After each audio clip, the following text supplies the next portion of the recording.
आज लिएर आएको छु भेज कोफ्ता या त भेज मन्चुरियन पनि यसलाई नै भन्छ है सायद। त्यसको लागि लिनुहोस् बन्दाकोपीलाई यसरी त्यसको लिफ यसरी अलग अलग निकाल्नुहोस्, धुनुहोस् मजाले, अन्तखेरि चप गरिदिनुहोस्। यस्तो इफ तपाईँहरूको मसिन छ भने ठिकै छ, नभए ग्लासले कुचाउनु पनि सक्नुहुन्छ, नभए चाहिँ छुरीले काट्नु पनि सक्नुहुन्छ। धेरै अप्सन्सहरू छ है। अनि यसरी चप गरिसकेको बादमा एउटा बाउल लिनुहोस्, बाउलमा खनाउनुहोस् अनि त्यसको पानी निचारिदिनुहोस् होला, मैले यहाँ देखाउनु बिर्सेछु है। त्यसपछि अलिकति रङ खोर्सानी हालिदिनुहोस् अनि ब्ल्याक पेपर हालिदिनुहोस्, स्वादअनुसार नुन हालिदिनुहोस् अनि मजाले मिक्स गर्नुहोस् त्यसलाई।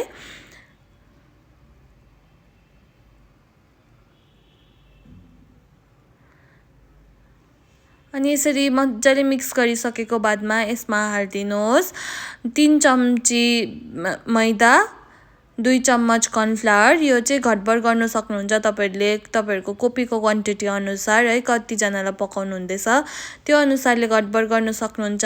अनि किचनमा आज मैले भिडियो बनाउन लागि अलिकति डेकोरेसन पनि गरेको छु है।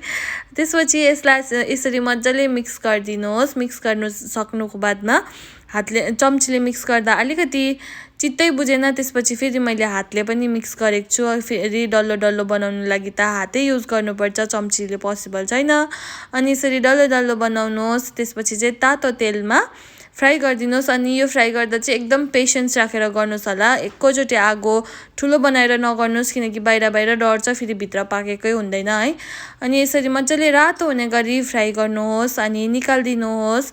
निकालिसकेपछि चाहिँ त्यसलाई साइडमा राखिदिनुहोस्। अब चाहिँ यो यसको ग्रेभी बनाउने पालो हो।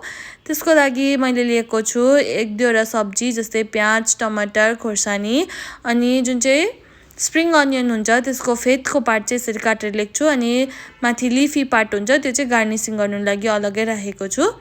त्यसपछि एउटा कराई लिनुहोस्, त्यसमा अलिकति तेल हाल्नुहोस् अनि प्याज हालिदिनुहोस्। प्याज हालेर फ्राई गर्नुहोस्।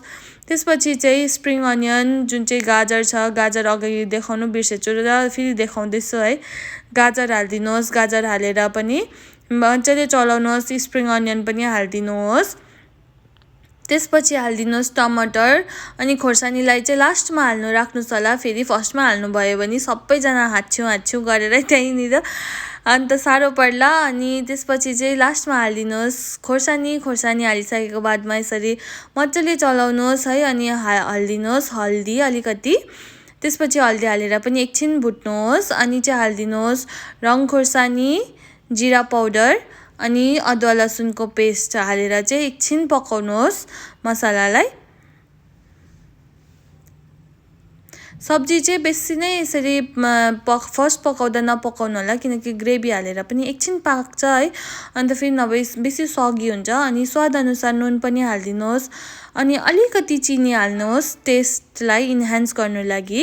अनि यसरी मजाले चलाउनुहोस्। त्यसपछि चाहिँ कर्नफ्लावर लिनुहोस् एउटा पेलामा अनि त्यसमा अलिकति पानी हालिदिनुहोस्। पानी हालेर यसरी मजाले फिट्नुहोस्। मैले यो पनिरले नै फिट्दैछु है, चम्चीले फिट्दा फेरि चम्ची मैला हुन्छ। किन भाँडा चाहिँ बेसी मैला गर्ने, फेरि आफूले मोल्नु पनि पर्छ, त्यही भएर चाहिँ भाँडा एकदमै कम्ती युज गर्नुहोस्।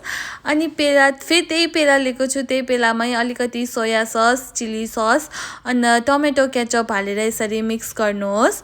मिक्स गरेर चाहिँ हालिदिनुहोस् कराईमा। अनि आगो चाहिँ यति बेला एकदमै सानो राख्नुहोस् होला, किनकि फेरि कर्नफ्लावर अगाडि नै हालेको छ, त्यो डढ्ने डर हुन्छ। त्यसपछि मजाले चलाउनुहोस्। अनि जुन चाहिँ त्यो पेलामा अलिअलि सोया ससहरू लागेको छ त्यसलाई यसरी मजाले पखालेर हालिदिनुहोस् है।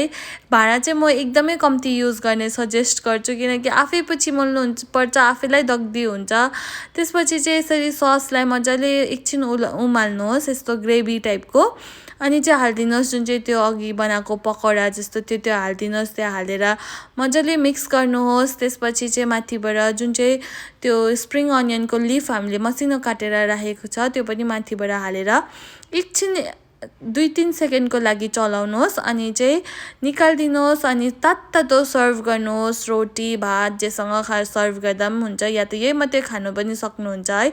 तपाईहरुलाई भिडियो मन पर्दैछ, रेसिपी मन पर्दैछ भने please do like, subscribe and share. Thank you for watching.